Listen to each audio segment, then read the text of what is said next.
All right.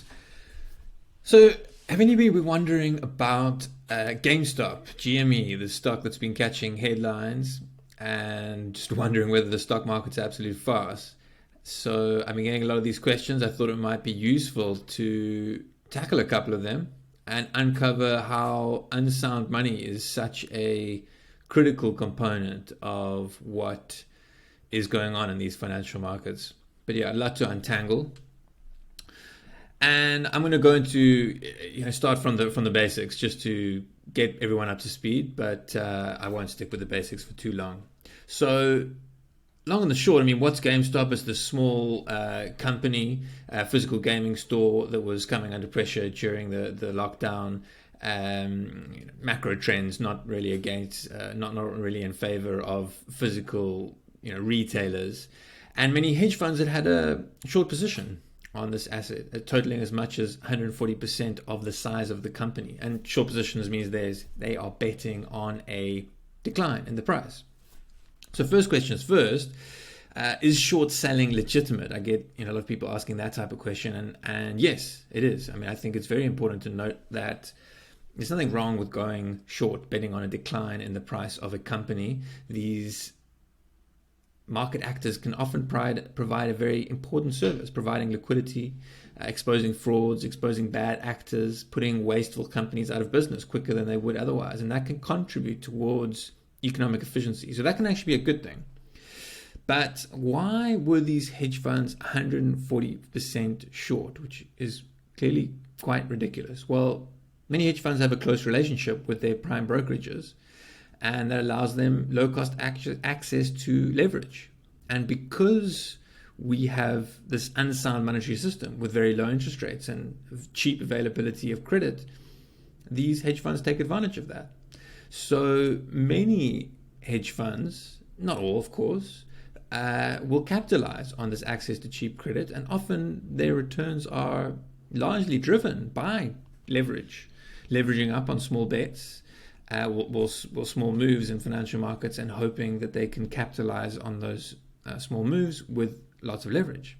And this graph just shows you just how extreme leverage is in financial markets at the moment.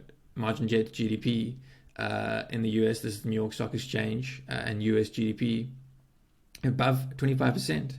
Historically, these would have been incredibly extreme levels, and we've kind of plateaued around here. So, leverage in financial markets is a huge problem. And of course, that is directly caused by the unsound monetary system that we are contending with. So what transpired? Well, we had this short squeeze. So Wall Street Bets, a Reddit chat group, thought that they wanted to go long the stock. They wanted to be on the other side of the trade. They thought maybe it wasn't as bad a company as many other people thought. And then they uncovered that there was this 140% short bets on the same stock. So they thought they could cause a short squeeze. Now, what's a short squeeze? Well, remember, a short, they are obligated to buy the share at a future date. So they're hoping the price falls. And if it doesn't, that's squeezing them because they know they've got to buy that stock back at a higher price each time it goes higher. And so that's a challenge, right? And so the price can move very quickly. So just to give you an example, I mean, here is GME, during 2020, the price was trading between kind of $3, $6. And then suddenly in 2021, we saw this explosion in the price as the short squeeze took place. And the price went up to $350, even higher on intraday charts.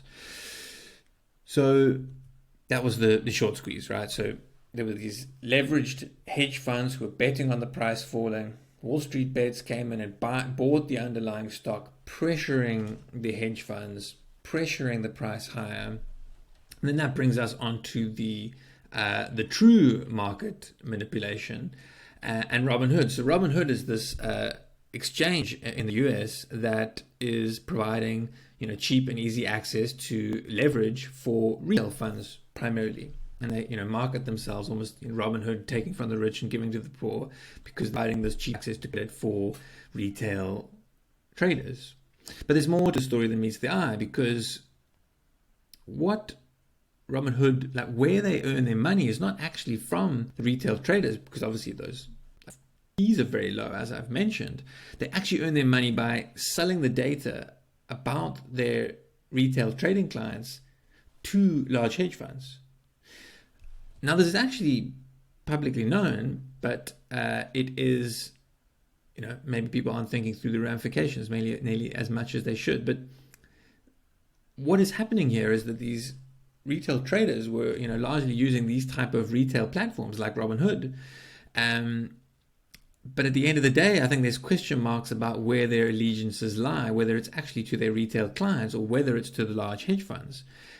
Because they make themselves out to be as they're democratizing finance, but in reality they are selling on this information to large hedge funds.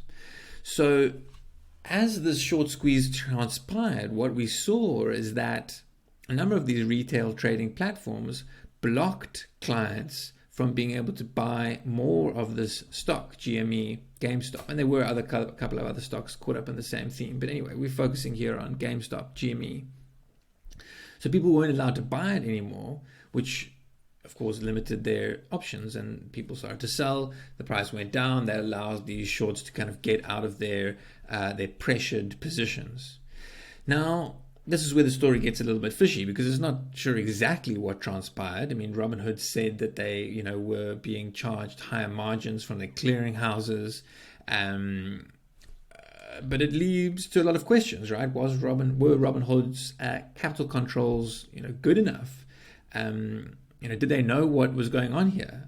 Were they honest about their liquidity position, or were they pressured by these large hedge funds who were under a lot of pressure themselves and are potentially more important clients to Robinhood than their actual retail supposed clients? So it's understandable that there's some skepticism around all of this. And whatever the answer is, we know that these retail traders were severely restricted in their ability to act for several hours. And of course, that allowed the hedge funds to get out of their positions, which leaves a sour taste in the mouth. So what are the implications for us? Well, first of all, regulators could and should probably restrict the amount of short interest on specific stocks. They shouldn't be able to get to 140%. But the truth is that's not the primary cause for the problem. The primary cause for the problem is unsound money, excessive leverage, and the consequences that has, and the unequal impact that it has, allowing large hedge funds much greater access, of course, to this credit than the smaller retail guys. Even if they're getting, better access through Robinhood, they're still never going to get as good access as your large hedge funds, which have, direct access into these large prime brokers. Regulators really, of course, should investigate the relationship between these retail trading platforms and the large hedge funds.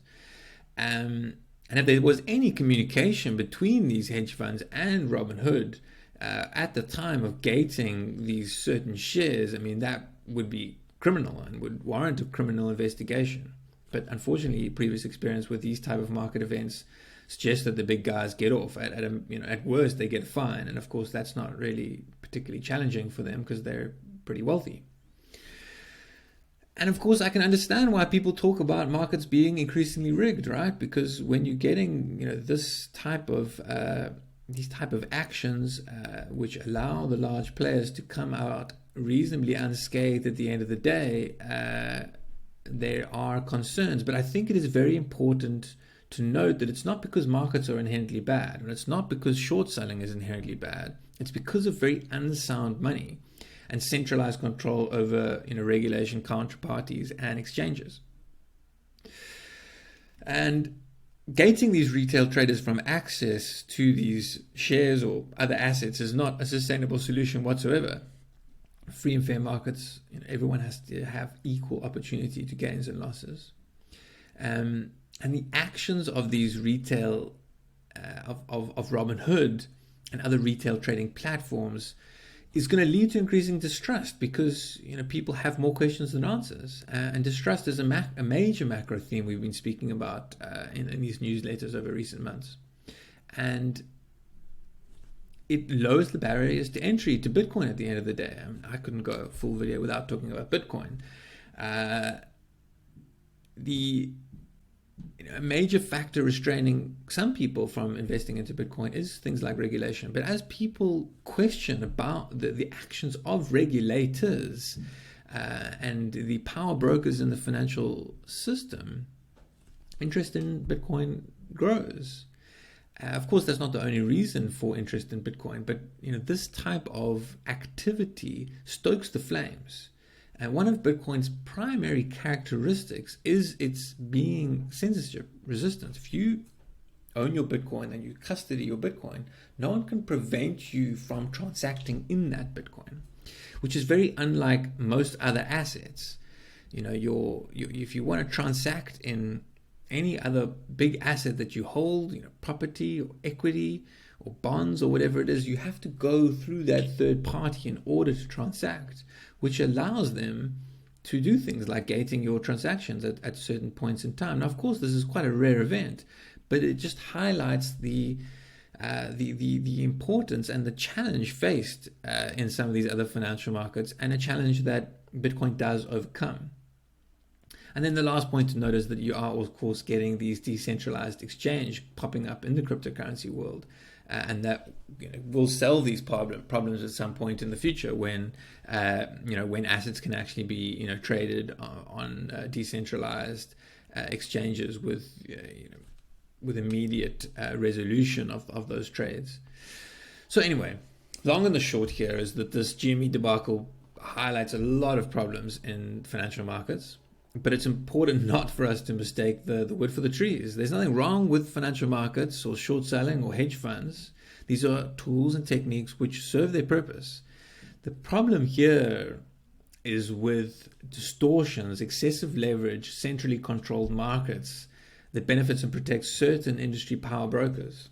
And the game will only stop when this unsound money is taken away and the debt bubble is deflated.